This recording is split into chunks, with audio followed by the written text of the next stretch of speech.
হতাশাগ্রস্ত হয়ে বান্দা যখন কাঁদতে থাকে আর ডাকতে থাকে, ইয়া আল্লাহ, ইয়া রহমান, ইয়া রহিম, ইয়া হাইয়ু, ইয়া কাইয়ুম।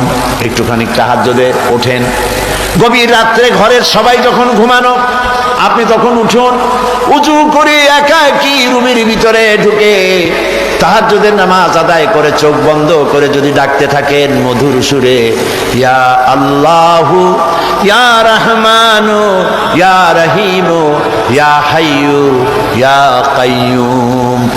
আল্লামা ইকবাল বলেছেন, দিল সে जो बात निकलती है असर रखती है पर नहीं मगर ताकते परवाज रखती है।